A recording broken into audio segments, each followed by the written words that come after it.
Hey, Cluckers. Welcome back to the channel. It's 2026, so I want to start by wishing you all a happy and healthy new year.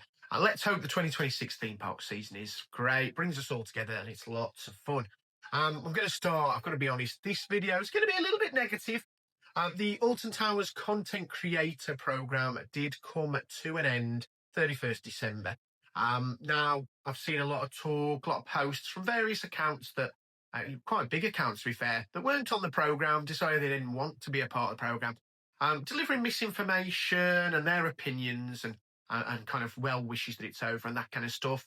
And then a lot of people in their comments kind of only ever hearing this misinformation, not really knowing what the programme was about or what went on, kind of agreeing with it all. So I just wanted to come down, put some words to video, I guess, really about my experience as someone that was on the content creator program, what they did, what it was about, what went well, what didn't go well, and ultimately why I think it didn't continue on into the new year. So I think that's what I'm going to do in this video. There's some negative bits and pieces, which is a real shame.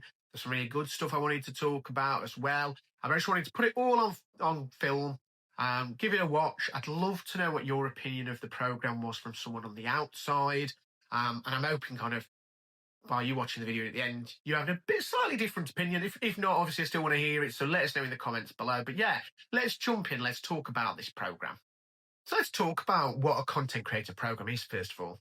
So obviously, traditionally, years ago, whenever a theme park or an attraction was advertising, trying to get the way out, they'd really have a couple of ways of doing so. There'd be like newspaper articles, magazine articles, stuff like that. There'd be news, television news, radio adverts, stuff like that. They'd be advertising, and they'd always work that way. There'd be events where they invited the press to come and do stuff and advertise it. Everyone probably remembers when BBC Midlands ruined the surprise element on 13 with their POV. And that's the way it always used to work. Obviously, the creation of the internet changed things so much and created really this whole subsection of advertising, really, where people could create their own content, whether on YouTube, whether TikTok, which is the big one at the moment, Instagram, Facebook, that kind of stuff, through social media, and created this whole subgenre of people called influencers. And obviously, influencers, they have their own group of people who watch them, and they basically influence them. Let's be honest, we've all kind of watched something somewhere, whether it's on YouTube or TikTok or somewhere, and seeing, oh, that looks cool. And you obviously get the buy-in to do stuff. Now, we've worked with people with parks, we've worked with attractions before in the past, we've been invited to places as a one-off to do some work, some kind of content creation as such, and usually the buy-in there is they'll invite you for free, you'll record your experience and put it out on your socials, and that's kind of the end of the situation. They want some content to advertise them, you're enjoying the experience, and that's kind of the buy-in. And obviously there's influencer programs, and like I said before, Alton Towers has always worked with influencers, usually not specifically in the theme park sector. So you'll find they work with kind of minor celebrities like people from Maths Married at First Sight and Love Island and that dating show with Paddy McGuinness, I can't remember what it's called, but working with those minor celebrities because they'll have their own kind of fan base, and you get like mummy TikTokers, you know what I mean, like, oh, this is me, a video, me life as a mum, and oh, we've been invited to Alton Towers, stuff like that. And obviously they still do that, but obviously that's one avenue. However, some parks will want that constant advertisement. You see it a lot, the content creator programs with parks like Disney. So you'll get specific Disney influencers, and they will be invited to all the big events at Disney, all the new ride openings, stuff like that. And they'll film them, let you know what's going on, create content around it and that kind of thing. So it's a bit different to influencing as such. It's literally just content creating. You're just creating content about a certain place. Okay. Now, personally, I've been working with a company called Fancy Island Park in Skegness for three different seasons now, as a content creator on their content creator program. And my experience there is that anytime they have a new ride opening or they have a new event or a new restaurant opening, stuff like that, they will invite their content creators to experience it and film it and kind of put content out about it to add that extra layer of advertisement. It's not specifically influencing, they're not expecting an opinion, they're not trying to deliver a message like, oh, this is good or this is great. You know what I mean? They literally want you there just to create the content, really, not influence. It's a totally different thing to influencing. But you know, I mean, that's the point of it. It's, you're the content creators. We've worked with Fancy Island for 3 years, invited to their events and stuff like that. It's really nice.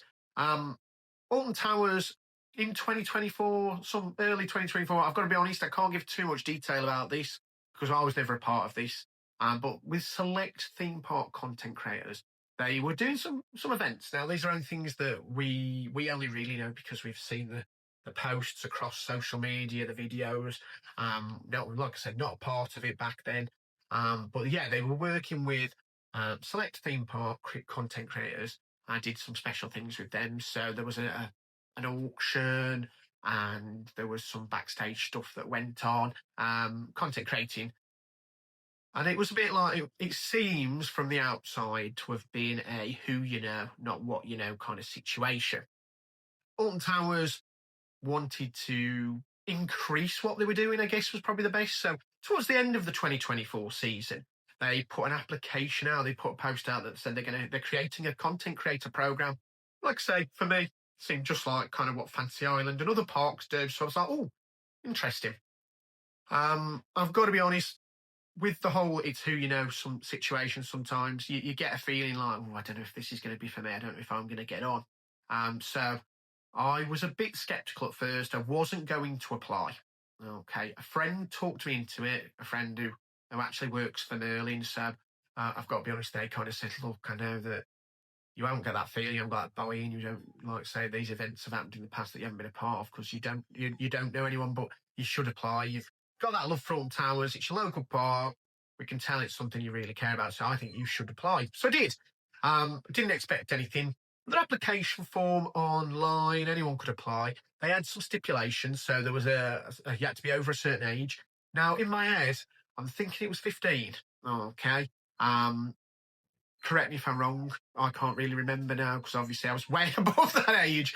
But there was an age limit, and I remember there were a couple of people I know that were family accounts that obviously didn't apply because the account runner, as such, the account who was it was in the name of was underage. So it's like, oh well, sadly, not for us. And I'll talk about some stuff in regards to that in a bit because I'll go into more detail about that. But I want to just put the groundwork in first. So there was an age limit. There was also an expectation of a channel's reach, I guess, as such. So you needed to either have over 10,000 subscribers across your platform, or you had to have at least 5% engagement. Okay. Now I applied based on both. So I knew at the time my account across Facebook, Instagram, and TikTok hit 10K. And engagement tended to be 5.5% normally back then. So I thought, I was confident knowing at least I hit them. Okay, but in my head, thought, no, there's no way. And I'm sure this was around August that this happened. Now, I know exactly when we got confirmation because it's very important kind of one for me. So the October, they sent emails to everyone, thumbs up, thumbs down. And this is the first bone of contention, I guess, to talk about. So there, obviously, I'm imagining there were loads and loads and loads. I can't imagine how many people actually applied. Okay, I assume there's loads. I got an email from their social media manager at the time saying, look, you've been accepted. We'll be in touch with more details soon. And that was basically it. Obviously, I was going to California that same day. I was in the airport. A friend had told me they'd got on. They'd had the email, and I hadn't even looked in my emails because I was still dazed in the airport from waking up at 3 a.m. or whatever. So I was like in a blur. Went through my emails, found it, was dead excited. Thought, oh my god, this is amazing.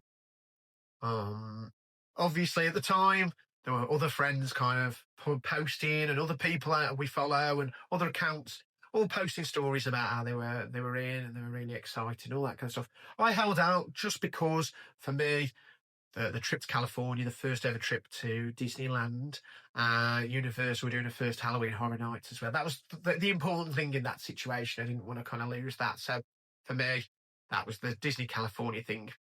At the same time, there were obviously your friends. You're talking to your friends who have applied and stuff, and you were getting replies from some saying, "Yeah, I'm in," and you was like, "Oh yeah, I can't wait to do stuff with you next year. Oh, this will be so fun." You were getting replies from other people, sadly, who had been declined, and there were some that were like saying, "Oh, I haven't had anything yet," and you kind of say, "Oh, hold out, you might get something." So I guess that's the first point of contention is that I'm not sure how it worked, but from other accounts I talked to, there were people that just never got a reply. And I don't know if that's expected, you know what I mean, with how many people actually probably did apply. It's one of those things, isn't it, that can they reply to everyone? It's probably an automated email. Maybe I didn't get one of the, no, you didn't get in, so I can't say whether it was automated or not. I know the kind of email from the manager wasn't an automated yes you're in kind of thing because it felt quite personal, so it was nice.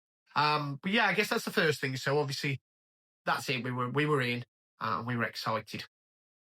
Literally the same day. So this was I think this was a Tuesday. We got this, maybe a Wednesday. The same day, the marketing lady got back to us again, and there was an experience. So obviously they said the program doesn't start till next year, but we've got a little bit of experience planned, and they were reopening Hex. Hex had been closed for some time while it was having some renovations and some work done to it. And they were saying to content creators on the program, they're going to run something, just a bit of a tester really for them, I guess. And you get to ride Hex first before it officially opens to the public.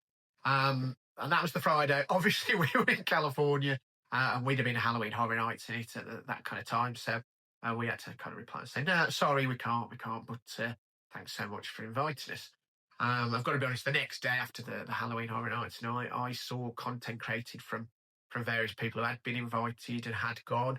Now, I don't think, and I'm 100% sure there wasn't any kind of talk about any freebies associated. The idea there was going to be go to Hex, you get to film in the queue early. Okay, so you get to film in the queue, nobody else in it, because obviously it's only the content creators on the program that are going to be on the ride at that time. Obviously, no on ride filming, but literally your kind of exclusive as such was you could ride, you could film the queue stuff, and post that before anyone's really, I guess, kind of gone in. I guess was the plus. Saw loads of pictures and stories and stuff like that from people who'd gone. And it did sound like they'd actually been given for giving their time. They were given some fast tracks for the day, which is really nice of the park. But for them, kind of spending some of their day out in that queue, waiting for that ride and going on the ride and giving up some of their Alton Park Towers Park day to do it. They were compensated as such with these fast tracks, which is really nice. So that was before the program had officially started, and there were quite a few people who'd visited it. So after that event, obviously it was all quiet then until, I guess, the next time we really had any kind of communication was the fireworks event. So the fireworks that year was the We Are Phalanx, the Phalanx Expo. And on the Friday, they reached out to the content creators as part of the program and said, look, we're doing something for the fireworks. It's a bit of a quiet day today on parks. We're a bit worried we're not going to get as many people involved as we want. Would any of you on park today, and would you be happy to do any filming for this section? Take about half an hour of your time if you're happy to do so. Now I emailed straight back. We weren't going to be there till kind of the fireworks. We were just going for the fireworks that night, and so sorry, we're not going to be there for the fireworks. But if you do need us for any other part of the weekend, we are there all weekend. And she did email back and she said Saturday will be fine. We're expecting record numbers on Saturday. Sunday we might need people, so would you be happy to do some filming and then we can always fall back on it? And I was like, yeah, of course. So we turned up early that morning. We met the kind of the filmer. I don't know. I think it was that Thrill Riders was doing the actual filming for them. And he filmed our kind of segment. It wasn't used, so I'm assuming they must have had enough kind of normal people, normal customers to make the video. We didn't know, obviously, at the time what the video was going to be, but obviously it was the phalanx thing, the symbol. But yeah, we were part of creating that day. Now, obviously, everything went quiet during the off season up until the new year. So, obviously, in 2026, 2025, even, that's when the project officially started and the content creator program began.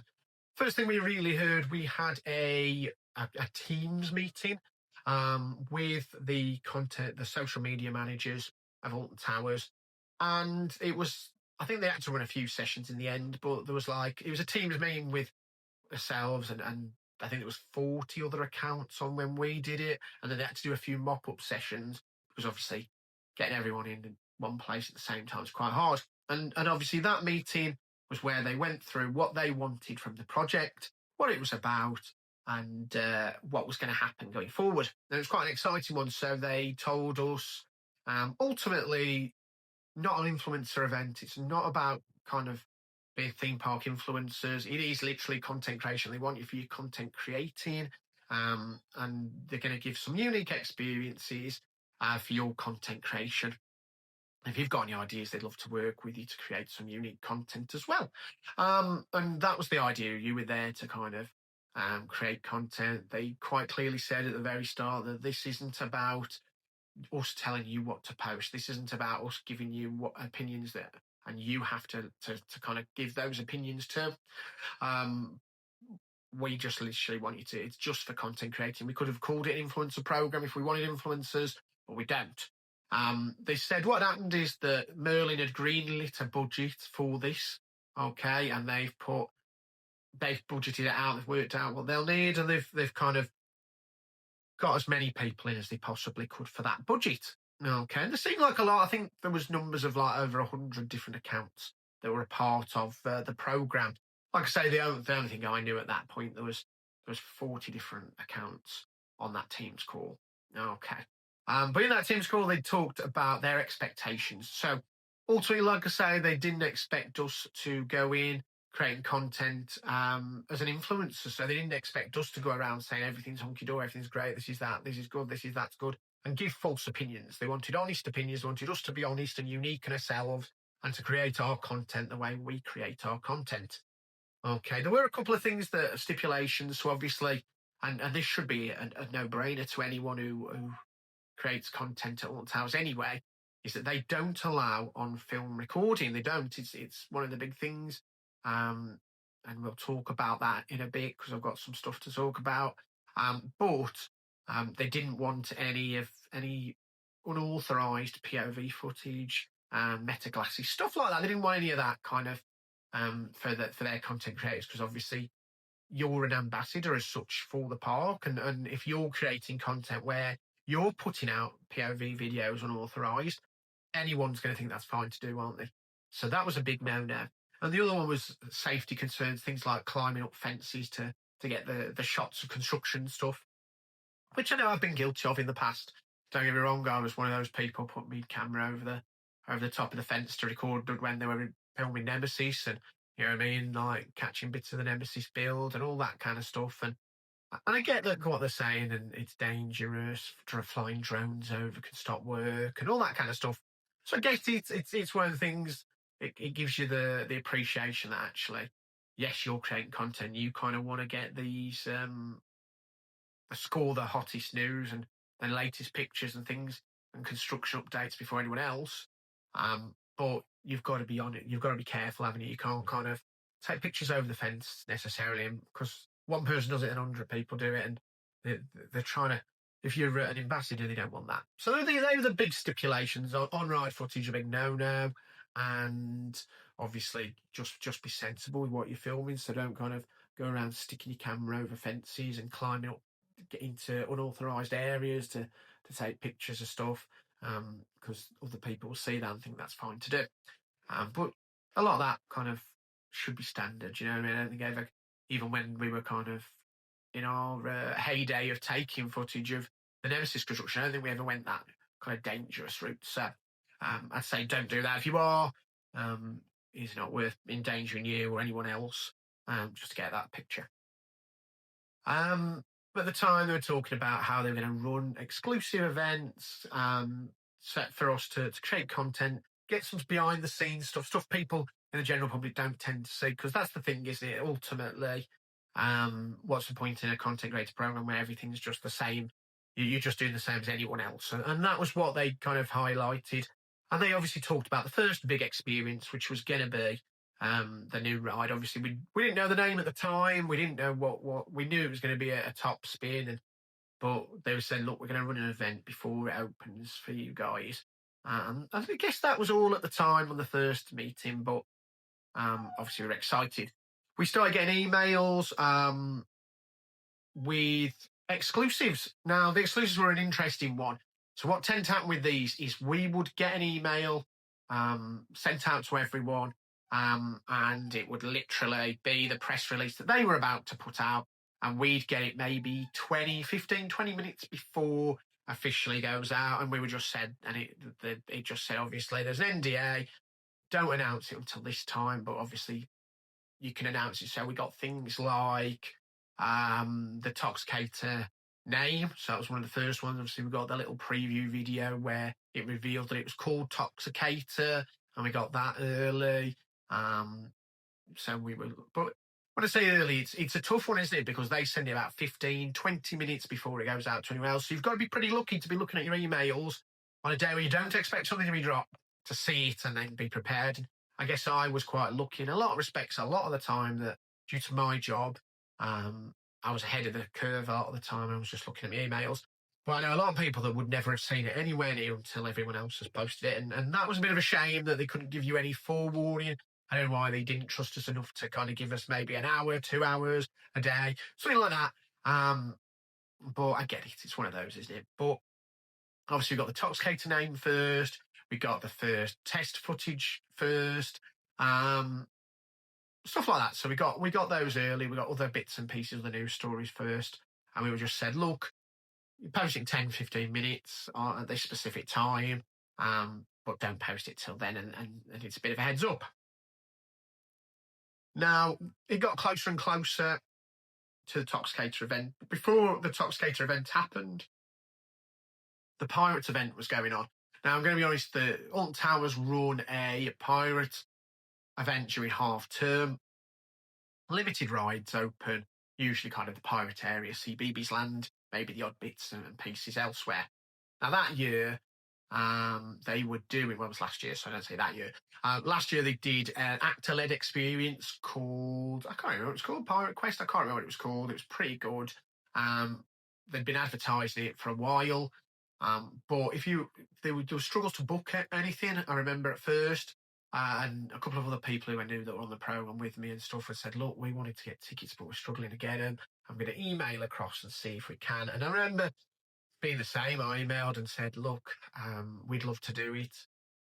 Is there any chance that, because obviously we can't book tickets, is there any chance we'd be able to do it as part of the creator program? And we all got emails back saying, no, obviously the program hasn't officially started, so this wouldn't be part of it. I got to be honest, I was a bit gutted. It was one of the things at the time I was like, oh, that's a shame, isn't it? I'd love to have done that. But it's what it is. But literally a week before the event started, we all got these emails to say, actually, there are spaces on it. If you want to come, you can come for free. Let us know. And we'll get it all sorted for you. And they did. Now, at the time, obviously, they then talked about, because this is a free experience we've been invited to, we do have to declare any content as ad and gifted. Okay. And that's standard. I didn't know this at the time because we've worked with other places, and up until the content creator program at Towers, nobody ever pointed this out to me. But government rulings say that any kind of content, really, where it's been paid for you, you need to disclose that. You need to kind of advertise it as ad and gifted and stuff like that, so people know. And I think that was a big eye opener at this point for me, because so many of these content creators I watch, I know from stuff they've said in the videos or from where they're going that this content is something they've been invited to, an event they've been invited to, something like that. So I know it's ad and gifted, but when you don't see that, for someone who doesn't know the way it works, it's easy to not know that this is an ad, this has been paid for. You know what I mean? And it's a bit dodgy. And I can understand why the laws are there to say that when you do something like that, you should be advertising it as ad and gifted. Some of these accounts still don't. It's quite shocking. Now I know that they should be. And I always try, any content I create, I do try to to make sure I remember to do it. And we're all human; we always forget sometimes. But yeah, it's a big point that if you're being invited to somewhere, you're being gifted an experience to create content. You need to advertise it. So basically, the Pirate Adventure, they said going in, anything you create off the back of it, please make sure your marketing is added gifted. Just because obviously we're giving you this, and that's it. We loved the event. Obviously, it always has its misgivings that it's literally only the Pirates area and CBBS land. I think Spinball might have been open that year. It was open last year, so there was that as well. But it was very limited offerings. But what made up for it was the actor-led stuff, and I really liked it. By the look of it, it's coming back this year, so that's great. But yeah, it was really fun. The actor-led stuff, it was really good. Made the experience as such. And I guess when all theme parks are closed during the freezing winter, it's nice to have something, even if it's not a full experience.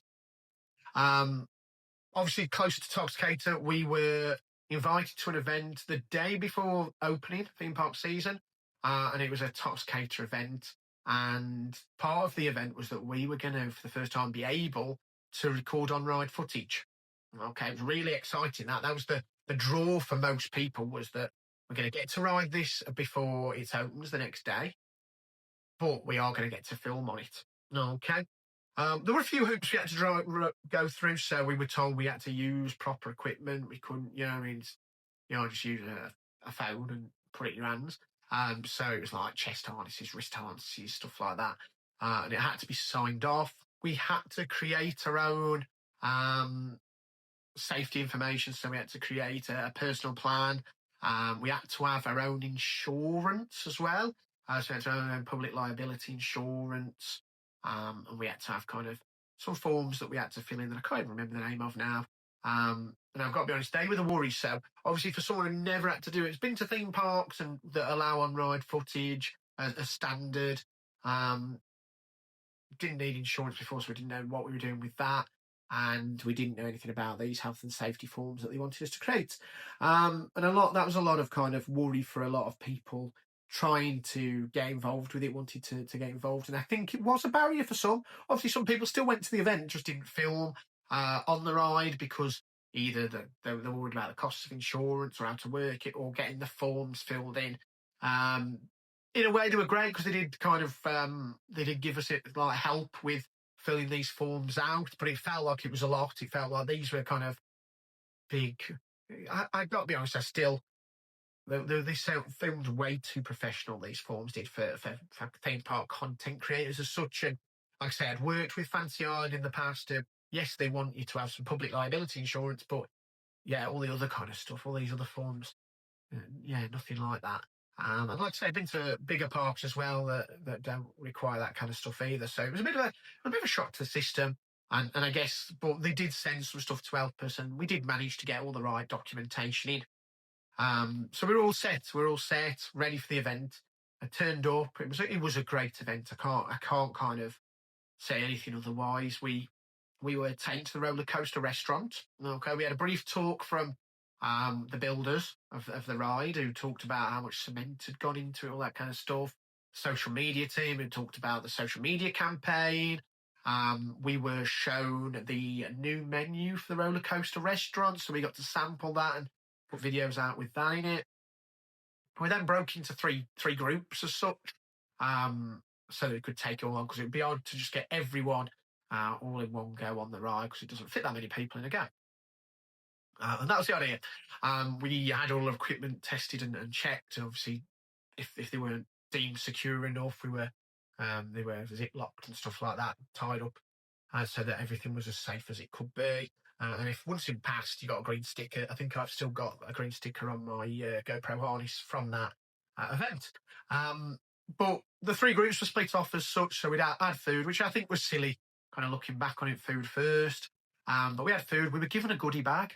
Blew my mind. So it was a Alton Towers tote bag. Inside there was a T-shirt that I've never seen them sell. So whether it was like specially made for us, I don't know, but I've never seen it on sale. We got a mug, a pin badge, a map for the 2025 season, a poncho, And obviously, when we were going through and looking at the poncho, we were a bit confused, and they explained that's because although the water isn't on now, as the warm parts of the season come in, they will turn those spouts on. People will get wet, so it's a teaser for that. And obviously, we hope you come back and you experience it like that. We split into three groups. Our group went into the shop first of all, so we were introduced to the new merch. We were allowed to take pictures and share that with followers. We had a little talk. I've got to be honest, the only negative here was the talk was done. The volume wasn't right on the speakers, so you could barely hear the guy. Lindsay was listening really well. I've got to be honest, I was in and out because it was a struggle. But she was like listening. They were saying how because of where they order their merch from, to get it as cheap as possible, they have to place orders like season in advance. So they've probably already plotted next season's like merchandise already, ready for it. So there's not a last minute thing. It's done so far in advance, and it's hard to guess trends, I guess. So it was really, Lindsay said it was really interesting. I've got to be honest, I struggled hearing. Our group then moved, and we got to ride it. Okay, there was a stipulation: if you were filming, you had to have an empty seat either side of you. So it kind of meant that it made more sense as to why we were having to be split into these groups, because ultimately they couldn't fit everyone in. So yeah, I remember kind of that day getting on. I was terrified. I can't lie. I've got to be honest, Toxicate isn't for me. They're not those kind of spin rides, not for me. But obviously, I'd gone to all the trouble of filling the forms out. I couldn't chicken out at that point. And I sat there. There was a seat between me, and then there was Ben from Ben and Holly, and then a seat between them, and then Lindsay and Holly sat together. And we filmed it. Got my reaction. Absolutely terrified. And we got off. Then the next thing for our group was to watch and do some off-ride footage while the next group got on theirs. So that's what we were doing. It was really quite nice to see it go. I got some footage of it. And one of the marketing ladies did say to us towards the end, does anyone else want to go up and ride it a second time, because they're going to have spare seats on this last cycle. And I've got to be honest, at the time, I thought, oh, yeah, I can get the footage from either side if I do that. So I thought, yeah. The adrenaline was high, so I ran in. And it broke down before the last group got to get on. And I've got to be honest, the last group did wait quite a long time to get on. Ultimately, I missed out on the ride, and we left. We were, a lot of the rest of the content creators were kind of told to leave, because ultimately they had a press opening for the ride that night. So they needed to get everyone out. So yeah. But that was the first event. It was amazing. It was really well done. There was food on offer. We were treated really well. We were given this, that, and the other gifts-wise. We didn't expect any of that, and we didn't need any of that. It was let's be honest, the thing for us was the Toxicator kind of situation, getting on it before anyone and getting footage of it. But yeah, really nice, really lovely situation, really cool. I really enjoyed it. Okay. That was it then. Next day was opening day, and everyone came to the park as normal. There was a bit of a disaster. We were nowhere near it at the time, so we didn't really see it. But the sewage system underneath had leaked. I know a lot of other content creators had focused on that during the vlogs, and I guess it does make funny content, doesn't it? Like what a shit show as such, because the sewage has burst or whatever. And I get it, and I understand kind of there were people on the programme making it, and this is well-known things. You hear a lot of people kind of going, Alton Towers content creator programme, everyone was bought and told they have to have this good opinion, that good opinion, this, that, and the other. You know, videos I saw from other content creators on the programme that day that talked about the sewage situation. You know what I mean? That doesn't correlate, you know what I mean? Ultimately, I could have got some serious cops saying, well, why didn't you mention it? I wasn't there, you know what I mean? I was on the other side of the park at this point, because I'd done Toxicate the day before. Wasn't interested in ever doing it again. But yeah, lots of people talked about that, and I think that's evident straight away that it's all the Alton Towers kind of trying to whitewash and hide the truth. We did get an email midway through the day. Didn't see it into Alton Towers for me, terrible. But we did get an email to say, look, this is the situation. This is what's happened. Alton Towers are closing the area off while they get it fixed, and we'll email you again when it's back open so you can share with your followers. Obviously didn't see all the kind of follow on when they said, look, it's back open. So ultimately, My internet's rubbish. If you ever seen my content when it's Alton Towers, we do struggle on an Alton Towers day. We have to post all of ours once we've left. And obviously the story had been done to death by that point. But yeah, we were contacted, we were kept up to date with that. Now, things did go quiet then for a while. Obviously, the park had quite a lot of stuff going on. So that season, they'd made a lot of redundancies. They were getting rid of the entertainment that had gone. And the food had gone to Aramark, stuff like that. So there was some negatives, some kind of budget cuts and stuff by the look of it. And I've got to be honest, I do feel like that affected the content creator program as well. Where they talked about all these experiences that were coming up, all of a sudden, instead of it being everyone gets to experience this, and yes, accounts are limited to 2 people per account to do it, so that everyone gets a chance, all of a sudden it became a lottery. So the next kind of few events were, they were doing the experiences, so they were kind of announcing new experiences and bringing back old experiences, VIP ones. So things like Oblivion Track Walk, Wickerman Track Walk. We've done the Wickerman Track Walk before. I'd done that. I'd paid for it myself. But they were doing the Oblivion Track Walk as part of the content creator program. Now, instead of giving everyone the experience, it became a lottery. And I can't remember if it was 10 accounts or 10 people or 10 people from 10 accounts. But something like that. There was a bit of a lottery. And apparently you put your name in the draw and they picked 10 people out. And they did that for a few different things. There was a hex behind the scenes that they did it for. There was Nemesis Track Walk they did it for. So a few different ones. And this is where the first kind of bone of contention for a lot of people on the program came up. For the fact that there was like at least 40 plus. I've heard 100 different accounts. I've heard 110, I've heard more. I know for sure 40 for sure. But yeah, it could have been 100 different accounts, potentially all putting one name in for this draw. It was bizarre that the same names kept coming up multiple times. And one account, I'm going to say this, that there was 5 different draws by the end of this, 5 different specific draws that were done over the season. One name came out every time on those 5 times. And based on the fact that if everyone applied every time, the chance of that one account getting picked every time was something like 0.00001% chance of that happening. I've got to be honest, Ash Lindsay, she had the stats, she was working them out every time this draw happened. So I think that's a bone of contention for a lot of people, that these draws, we never saw the actual draws. We didn't see the draws, but it was always the same. A lot of the time, the same names kept coming up. It was a bit odd. But ultimately, we don't know. We can only say, look, statistically, very, very, very, very unlikely that the same names would get picked multiple times. And I guess the thing was, there was 5 ultimately in the end, 5 different draws for 5 different events. And there was one name that came up literally all 5 times, at least one. But there was a few draws were made, 3, 4 draws where the same names got drawn. You know what I mean? It's just statistically very odd.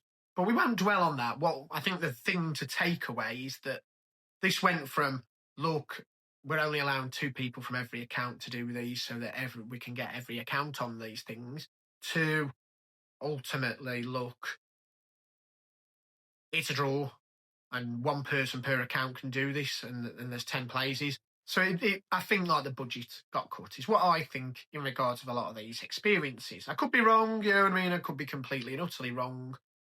But yeah, it was weird that these had gone. But yeah, there was like I say, there was a Wickerman Track Walk one.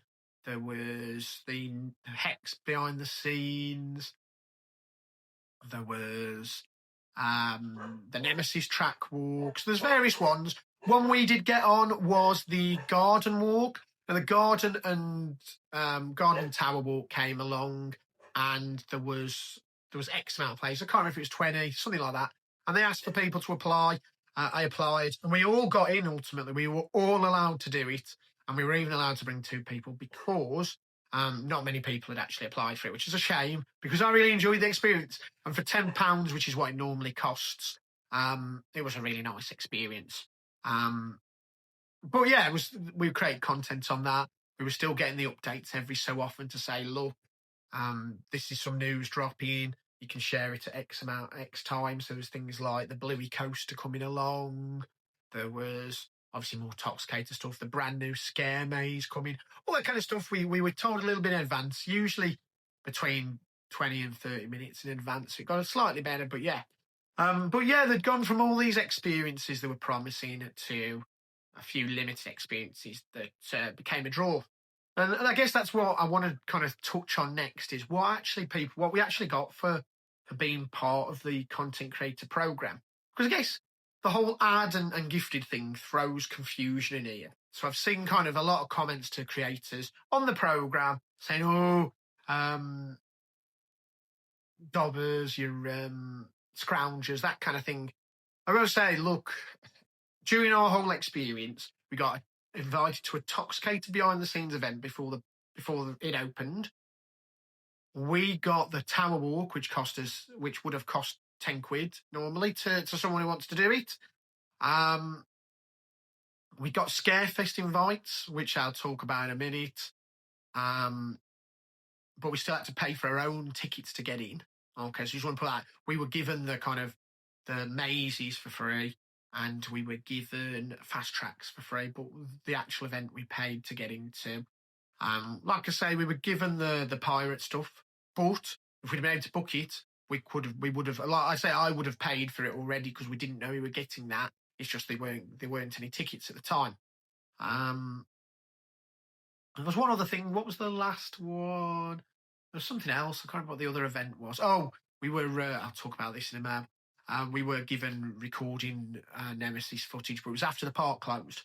So during that whole time, me on the program, I got after the park hadn't officially opened, invite to ride Toxicator before anyone else, which was amazing. You know what I mean? A great thing, but not an experience anyone can pay for. You know what I mean? It's not something you can buy anyway.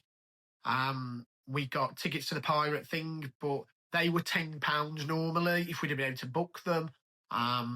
We booked the year before because there wasn't a program, and I was going to book them. You know what I mean? There was a group of us that were all saying at the time, "Oh, we'd love to do it," but they just won't.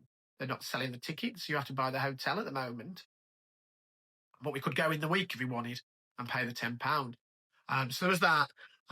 But every other visit, they told us every time you come, because you're an ambassador, you're on this program, you need to mark it down as Adam Gifted. Now that creates a lot of confusion. I understand people thinking every time I go to Alton Towers, I'm getting in for free. I'm not. Okay. I'm an annual pass holder. I pay for my annual pass each season. So every time I'd visited, I'd paid. But because I was creating content while I was there and I was on this program, I had to mark it as Adam Gifted. So I think there's a bit of confusion in that respect. And this is where you start thinking what should be declared, because ultimately, when you read the government advising on this, anytime somebody's got a partnership with a park and is given these exclusives, they should be marking it as Adam Gifted. They should be advertising their relationship with the parks. And obviously, Alton Towers went by and said, look, on this program, we want you to say that because we want you to be above the law. We want you to be safe, and we want us as a brand to be safe as well. So make sure you are reporting it. Obviously, there were still accounts on there that weren't reporting it anyway, which is shocking. And we quite often would get emails to say, you need to declare this. We're getting comments, we're getting told off, we're getting reports.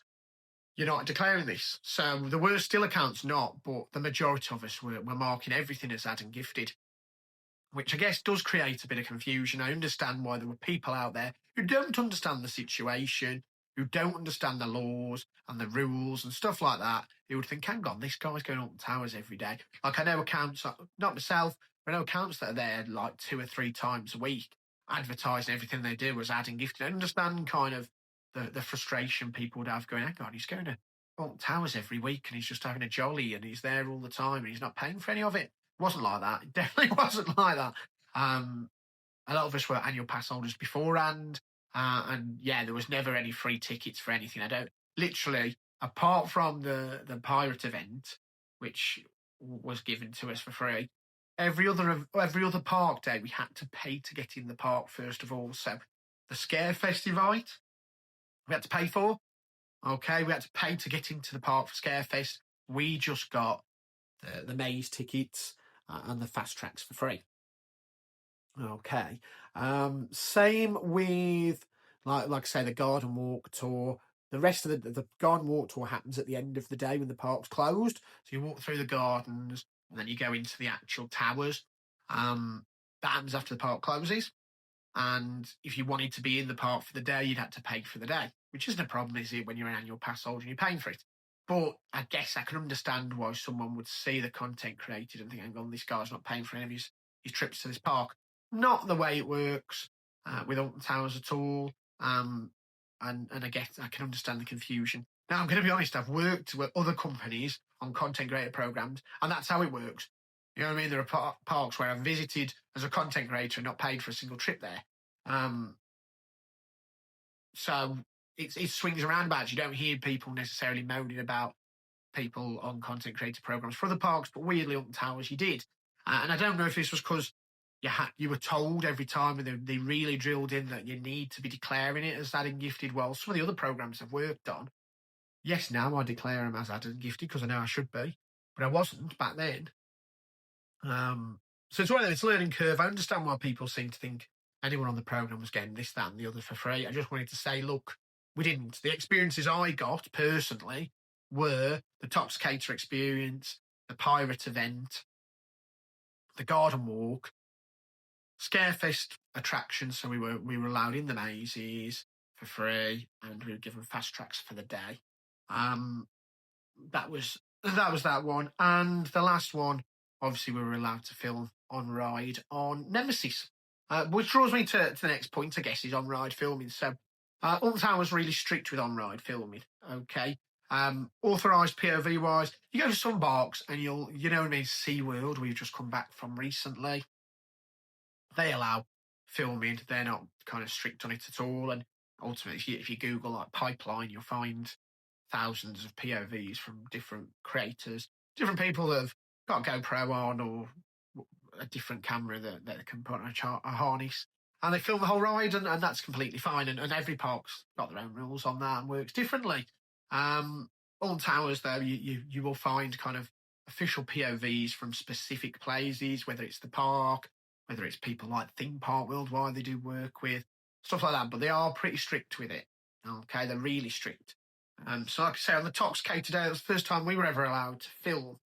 And we had to provide our own insurance. We had to have all the proper gear that was assessed by their tech team, and some of it was secured. Mine wasn't. It was just a chest harness at the time.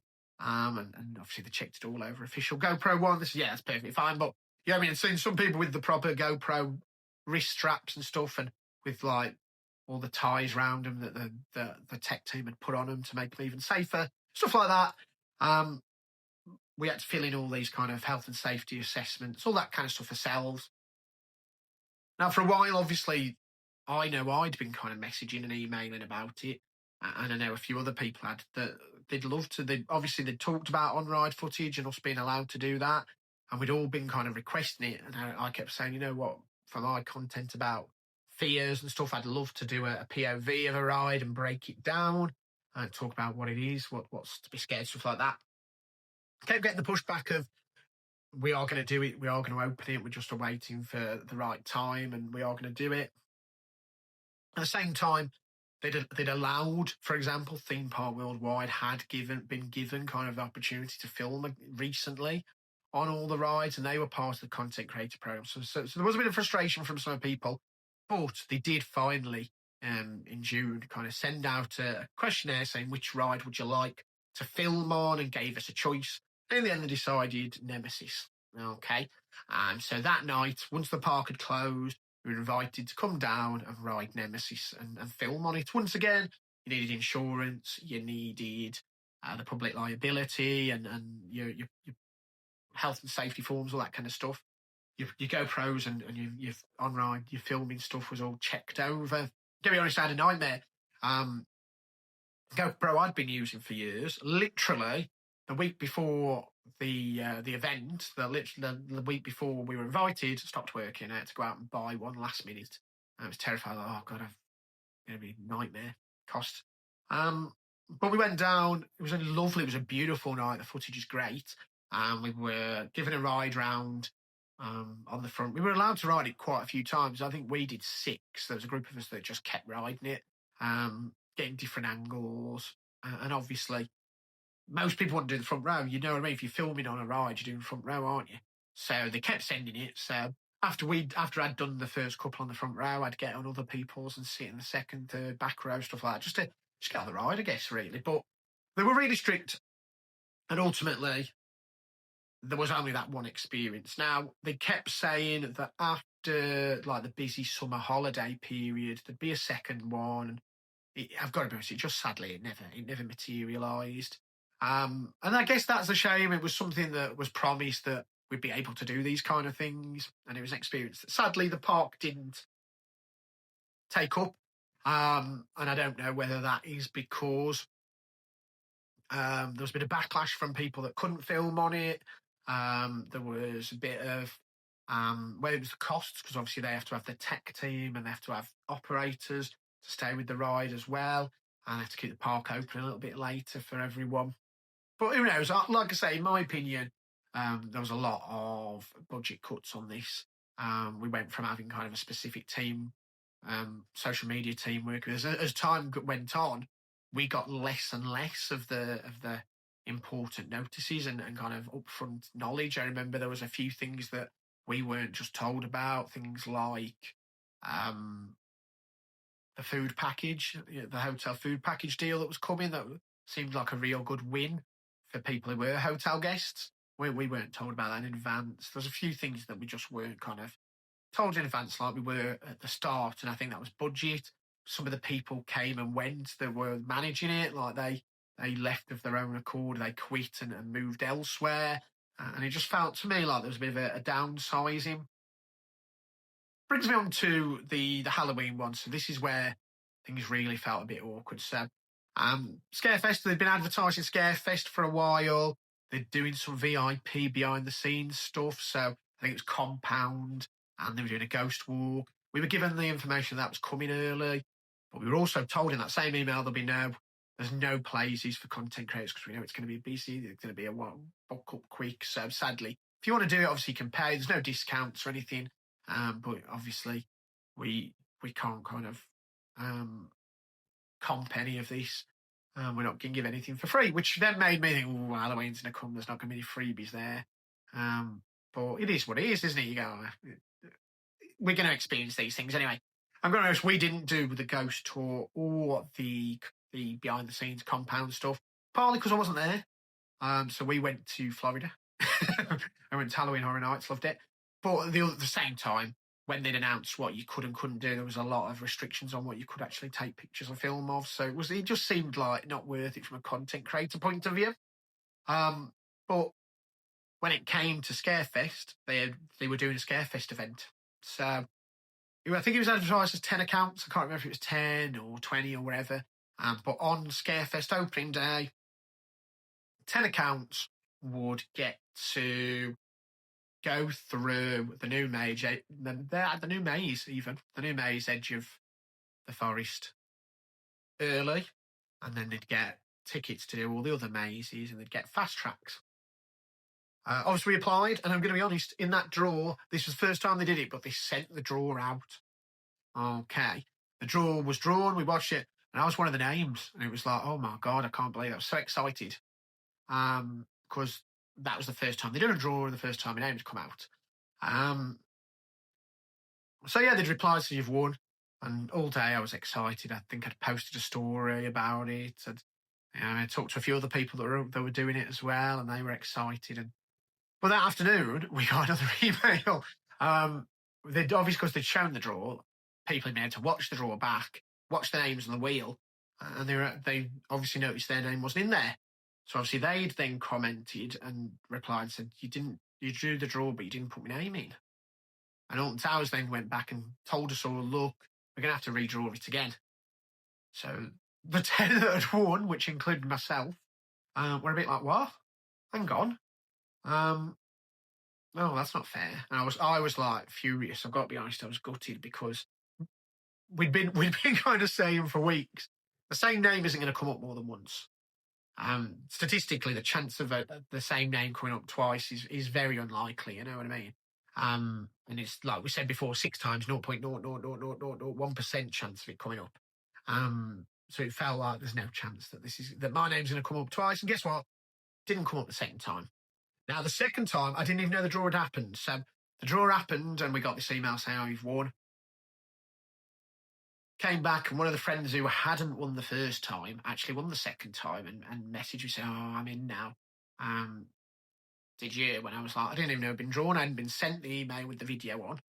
And do you know why I hadn't been sent it? Because I hadn't been input in the draw. So I watched the draw back from their video, and I had to email again and said, "Look, I haven't been put into this draw." Okay. I know instead of doing the draw a third time, they must have found the budget because they invited us all. So we all got to go in that day, do the maze early, and get all the kind of free maze tickets and the platinum fast tracks. So really nice for them to do it, but I guess it was because ultimately they'd not only kind of promised 10 people a place and took it away from some of those people. And I'm going to say some because, ironically enough, one name got drew in that draw, at least one, but there was definitely one.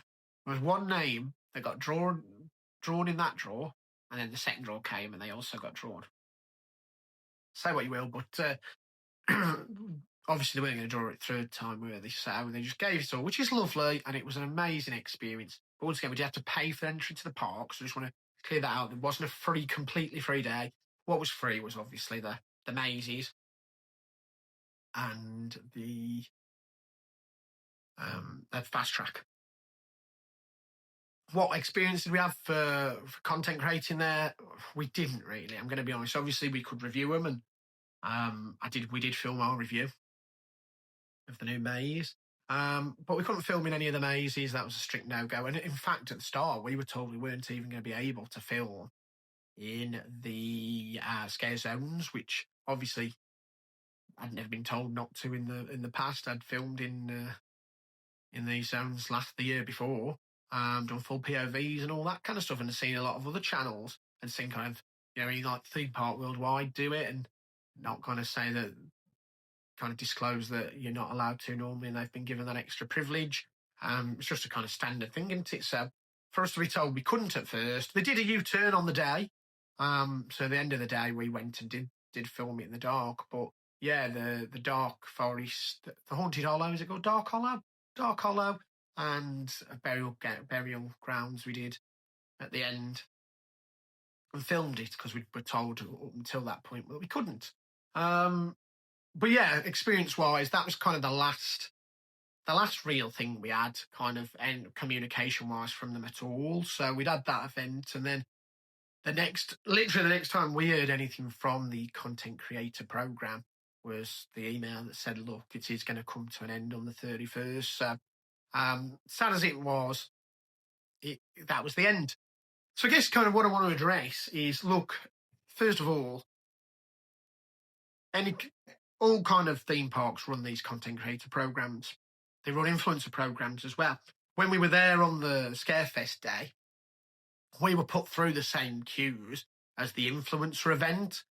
So there was a group of obviously the people who look after the influencers on one side, and obviously the content creator program runners were on the other side, and they had the clipboards, and you could see the names of the people on the influencer. You could hear them. They talked. We were talking to some of them, and like I say, some of them were these family TikTokers or TikTokers that do various things over TikTok that are not theme park specific. They're not theme park content creators, but by getting someone in that realm to do a video about towers, you reach a whole new market, and I completely understand why they do it. There were some B celebrities, like I say. There was a guy from Love Island. There was a guy from Traitors who works at a scare maze, because I kept seeing him when we went to the scare maze, and then obviously he was in the queue with us for the scare maze. But yeah, various kind of I can't remember what Paddy Guinness Dane show, but they were in the queue talking to another group of minor celebs about their experience on it, and it was cool hearing. But yeah, I guarantee they won't stop doing that. That'll be there next year. It's just the content creator programs come to an end. Okay. Like I say, the content creator program, the idea of it was just to give kind of theme park content creators who care about this content the experiences and the behind the scenes kind of approach that parks don't normally do. I think the most exciting way of discussing it, we've done the Poultons Park Superfan event a few times. We've been invited down there, and they give you like a behind the scenes walk around of a couple of the coasters, and then there's a talk from the owners as well. And it's really insightful. It's not necessarily something that a TikTok influencer talking about family life is going to be bothered about. They're not, no, they're not going to care that they get to touch some Storm Chaser wheels or the track on Flight to the Pterosaur, for example, and they're not bothered about having a talk about the energy use on the park. But it's nice for someone who is bothered, who is interested in that. But that's the idea of the program. That was the idea of the program. I wanted to answer a couple of misgivings, like I said at the start. So ultimately, there was never at any point were we ever told what opinions to give. We were never told that we had to praise the park for everything and ignore certain things.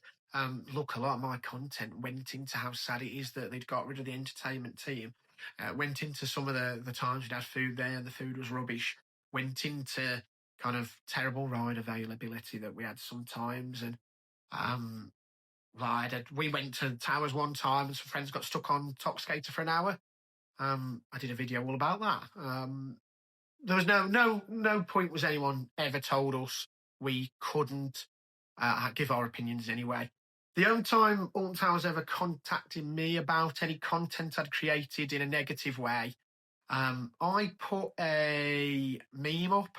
I'm going to be honest, I thought it was totally harmless at the time. I don't know if I've still got it. If I've got it, I'll put it in this video. We're gonna do it anyway. We're gonna do it anyway. We're gonna do it anyway. We're gonna do it anyway. But the basis of it was some footage of Smiler running in the background that I'd filmed, and then Barry Evans singing, "We're gonna do it anyway." And I'd just put, when people try and warn us about the Smiler incident. And the point was there was a saying like, look, something happens once in a lifetime. It's not going to put us off riding a coaster. That was the idea on it. I can understand they basically emailed say you need to take this down because it's negative. It's showing that ride is dangerous. It's not dangerous anymore. We've worked as hard as we can. That was the only time I was ever approached about anything. And it wasn't opinion. It wasn't me saying something was bad. It wasn't me telling the truth about something that they didn't like to hear. Because trust me, there's plenty of videos where I've had to put add and gifted and I've slated something about the park. You know what I mean? And if you've seen any of the videos, I'm trying to be positive. I'm more a positive person. Lindsay, on the other hand, she ain't positive. You know, if she thinks something's rubbish, she's going to say it's rubbish, and there's nothing changing that. There's nothing kind of Alton Towers going to do to change that. And if ultimately saying something negative about the park got you kicked off the programme, we wouldn't have been on the programme all the way to the very end. It just wouldn't have happened. But I did take that video down. I don't know if I can find it. If I can, I'll drop it into this video as well for you and give me an opinion what you think. I can understand to a degree what they were trying to say. I think my frustration is I then came back and said, look, this is what I'm trying to portray with this. This is the idea I'm trying to give. Can you think of a better way for me to do it? I just never got a reply, which is a shame because, like I say, in respect of like the on-ride footage and some of the other ideas I had sent to me and just got kind of either no reply or a keep waiting, you'll see. So it's a shame in that respect. But yeah, like I say, never had opinions kind of corrected, never told we couldn't have an opinion about something. We were never told what opinion to have about anything. So when we've seen that, we've seen some posts and comments that everyone on the programme was told to lie or ignore things or look at the bright side of everything. No, that's not it. Obviously, if you're a company and you're creating a content creator program, you're not necessarily going to have invite someone on the program who hates your park. You know what I mean? Who already has a negative opinion of your park. You are going to kind of fill it with people who tend to be more positive about your park anyway, who love the park because that's what you want. You don't want content for someone who hates it.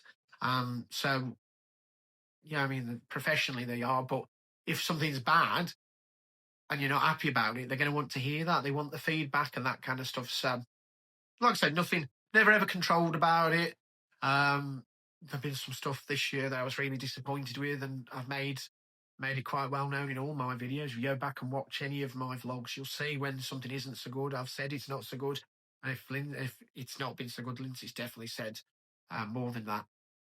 So like I say, never had opinions kind of corrected. Where everyone seems to think you got everything for free, look, you didn't. Okay, yes, there were some events. Yes, there were certain accounts that got to do lots of the events. But even with those, you had to pay for your park entry still. You don't get the free park entry. You were literally being paid paid as such. You would be given this experience. You know what I mean? And yeah, they're quite pricey. Let's not lie. The track walks are like between £60 and £110, so it's not a cheap prize. The garden walk's a tenner. I'm going to stick by it, saying it's worth it. You know, and I really enjoyed the seeing the park from on top of the towers. It's really, really cool. And I'd say, look, if they're running it next year and you're interested, it's definitely worth giving it a go. But like I said, there wasn't anywhere near as much. I can understand why people might believe we got a lot for free, because every piece of content we had to disclose ad and gifted. But that's what all content creators should be doing anytime they visit a park that they've got that relationship with, or what they should definitely be doing when they are being gifted experiences. I tell you, if you go back, you watch some of your favourites, not all of them are doing that. Okay, and it's naughty. That's the other thing. But ultimately, why did it fail, I guess, why has it lasted less amount of time than the Retro Squad, for example, which was a temporary fix? I tell you, my opinion, it's budget, 100% budget. Now, I know there was a lot of backlash from people over various things. I'm not diving into talking politics and accounts and dissing any of the accounts on the programme and whether they deserve to be there and what trouble some of them cause and stuff like that. I'm not talking about it. Everyone on there was chosen for a specific reason by the park. And look, the stories between why people weren't on it at the end and stuff like that. It's not for me to discuss that, isn't it? Me, I'm not going to slam any accounts. I'm not going to belittle anyone, say anyone shouldn't have been on the programme. I'm not going to talk about anyone that got kicked off the programme. So if you're after that kind of drama, not this video. But ultimately, Alton Towers chose the accounts that they wanted. They budgeted for X amount of accounts. There have been reasons for why they chose the accounts that they wanted to choose. And I think everyone on there probably deserved it. You know what I mean? 100%. I can't kind of say anyone didn't deserve it. In reality, probably a lot more did deserve it as well. But they only had X amount of budget for X amount of people. So I completely understand that situation. I know there's a lot of jealousy. I've seen a lot of accounts, a lot of people on social media slating it, talking about how disgusting the programme was, how they didn't like the programme, this, that, and the other. But these were all accounts that prior to the first event were all applying. They all wanted to be on this programme. And I don't think that anything on the programmes changed their opinion. Part of me thinks a lot of that negativity is people who wanted to be part of the programme and unfortunately weren't picked and got sour about it. And I understand it. Look, I could be in the same boat. I could be the same names as usual. To me, it wasn't the same names. I never once dreamed I'd be on this programme. You know what I mean? So I always go, look, I've worked with some parks for sure, but I was never expecting it. And I don't think that's it. I don't think there was favouritism per se. I don't think there was people being picked out because of who they know. Because, like I say, I didn't really know anyone on the inside that works in these places. So yeah, there was, obviously for me, it's budget cuts. Okay, that's the reason this whole thing's cancelled. It's not because of the people on the programme. It's not anything to do with any of the content creators. It's not because of any work that any of them did. It's not the fact that people left as time went on. They fully appreciated that it might not be for everyone as well. They said that in the first ever meeting. They were talking about in that very first meeting how Merlin as a whole wanted this to be an approach for all of the parks. They were hoping that this worked. And then ultimately, they'd bring it to Thorpe, they'd bring it to Chessington, they'd bring it to Legoland. And then even kind of abroad as well. So I think the idea was there. I think the funding was there at the start. I think there was the love. I don't think anyone on the programme did anything to offend the park or bring it into disrepute. I don't think there was any issues in that regard. I'm not thinking it's closed because there's someone there. I also don't think it's the reaction from some people. I saw, sadly, bullying. I've seen comments from people, nasty comments to others. trolley and all that kind of stuff to people on the program, just because they were on the program and you weren't, and it's really sad. But at the same time, I don't think that's why. I don't think it's got anything to do with what anyone has said. To me, it is literally budget. I think the parks, Merlin as a whole, have had a really bad 24 months as such, and where the budget was there for the year, I don't think it made it to the end of the year, and I think ultimately it was something that they couldn't afford to do, and thought the cheapest thing to do is to cut it off. I'd also have been interested to see kind of what they'd have done next year. We don't know what's coming in 2026. We don't. But on paper, when we were talking about the 2025 season, obviously it was exciting. We had um, obviously Project Horizon at the time, which I don't know what's going on with that. We had Project Ocean, Toxicator, which was exciting. We had potential Scarefest investments we'd kind of all heard about, rumours and stuff. So there was stuff going into the 2025 season that I think really worked on this programme, really worked in its advantage. 2026, probably not so much because we've got a Bluey Coaster coming for sure. We know that's definitely coming. But obviously the programme is targeted at over that kind of age range. It's not for family accounts, it wasn't for kids, it wasn't for stuff like that. So they're not, content creators aren't going to be creating the perfect content for that anyway, are they? So I don't know whether it worked going into the 2026 season, but I also think budget-wise, I don't think it'll ever come back. I don't think it would be something that's paused for a season and then coming back in 2027 when there's something more exciting to talk about. I think it's literally Merlin budget cuts have meant that this is a programme that's going. Ultimately, that brings me on to my last point in regards of some of the comments I've seen, some of the bullying, in belief that the people on the programme were given the earth and given this, that, and the other. And it just really wasn't that way. Yes, there were probably 6, 7 unique experiences over the year that you necessarily, not everyone gets invited to, not everyone gets the chance to do, you know what I mean? Like the top skater thing, it's very, very, very, very fortunate if you get to do any kind of on-ride footage. You know what I mean? Only the biggest accounts up to this point have done it. And the sad thing is, with meta glasses and stuff like that, people are genuinely filming on rides when they shouldn't be, and posting it, and Alton Towers don't like that. So I guess this was then trying to find a way of contracting that and saying, look, here's people that we've given the ability to do. Here's the content. If you want to use it, obviously use it. It's up to date and stuff like that. I'm sure they're going to let you borrow it and all that kind of stuff. But yeah, like I say, there wasn't as many experiences as people seem to think. There wasn't as much compensation for events and stuff. You know what I mean? There was, like I say, no full day at the park was ever paid for by Alton Towers. I'm going to say, look, I've worked on content creation programs where I haven't paid for a day on the park from some companies, and yeah, it's amazing, and we always feel so grateful. We feel so grateful for everything we do with the Alton Towers one. You know, it's a home park for me. It really meant a lot to create content with them. But it wasn't perfect. It's sad to see it go for me. We had lots of fun. We did a lot of things that I don't think we'd ever done, and we never got the chance to do again, I don't think. But let me know what you think. I really want to know. For me, it was a great idea that they had. Not unique idea, nowhere near. You know, other parks have done it. Other parks have done it successfully and keep doing it successfully year on year. But you've got to kind of give them the preps for trying it. And it's nice that they gave it so many different people from different parts of the theme park community to create content in a way that they couldn't before. For me, great idea on paper. It was really lovely to give so many accounts the chance to do it. You're always going to get a bit of jealousy, a bit of dirty guts, I guess, that somebody's been picked and you haven't. You're always going to compare yourself. If you don't get picked for something, you always compare yourself to somebody who is on there and go, if they got picked, why not me?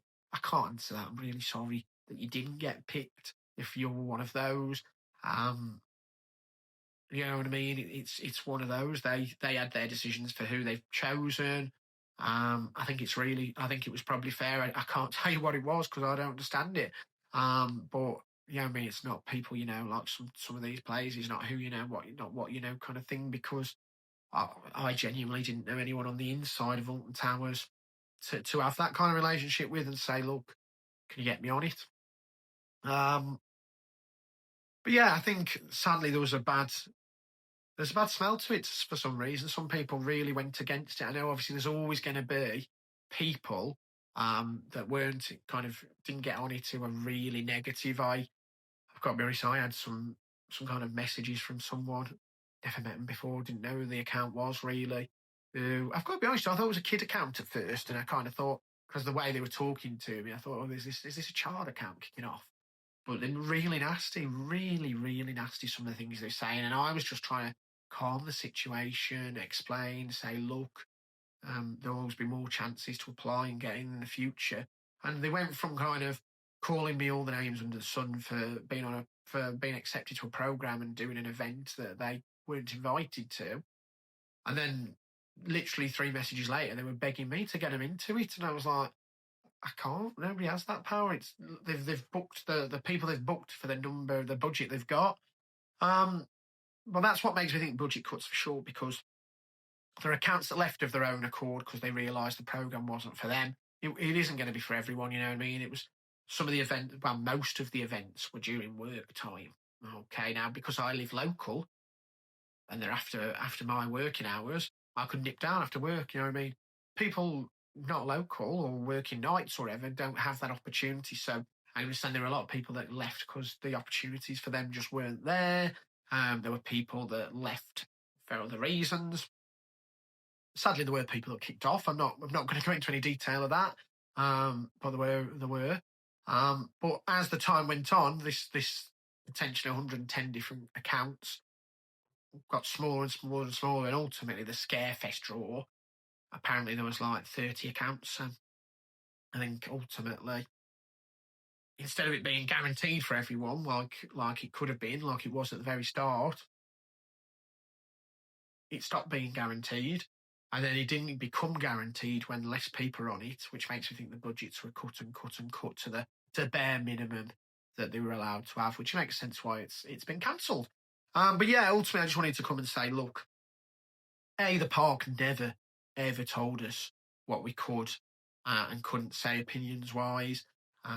Any times they did kind of say about posting stuff was obviously the NDAs in regards of announcing like news stories and stuff before they were allowed. But literally that was 20 minutes. We only literally ever knew up to 30 minutes early, you know what I mean? And that was the max.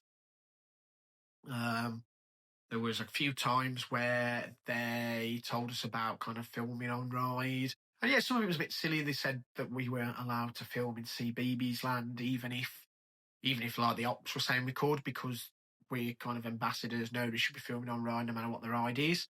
And I get it, but I also think, like, come on. If the ops are saying, yeah, you're fine, give it a little bit of a leeway. But I get what they're saying. People see kind of content creators who work with a park and think that if they do it, I can do it. You know what I mean? The experiences weren't really there, I don't think. And that's the sad thing, ultimately. When we talk about the idea being great, the execution not so great, let's be honest, all we really wanted to do for any of us content creators, we didn't need freebies, we didn't need days on the park for free, we didn't need fast tracks, we didn't need that kind of stuff. We just wanted those backstage things, really, didn't we? We wanted to see things from a backstage point of view. We wanted to have those experiences. Like we've had at places like Pulton's Park, where you get to see the park after close, you get to go in restricted areas that you're not normally allowed to go. You get to touch the track, stuff like that. On-ride footage, they were the big things. And sadly, yeah, we got a little taster of them, but we never got the kind of full experience that was promised. But yeah, let me know what you think. I hope I've changed some minds there. We all thought that everyone on the programme was a liar. Everyone on the programme was just doing all Townsend's bidding. Everyone on the programme got loads of freebies and was being paid for everything they did. I just want to point out there, it's nothing like that. The truth is, the programme was there to create content. The idea was we were going to get these backstage experiences that nobody else was. But I guess they didn't really appear in the way we all expected them to. And ultimately, it felt like the budget was never there after the first event, really. But yeah, let me know what you think. Please, whatever your opinions are, let them know. Keep them family friendly. Don't give us abuse. Don't give anyone else in the comments abuse. Let's all be kind. Let's all be fair. It's gone. It's over. But that's the negativity gone. That's gone. I've thrown it away. And we're off to Fantasia next week, so I'm really excited for that. Don't know what the 2026 season holds. There's lots of exciting stuff. I'll be back to do more videos like this before the season starts off. And obviously, I'm going to vlog Fantasia. So thanks for watching. Please like, share, subscribe, and we'll hatch you again soon.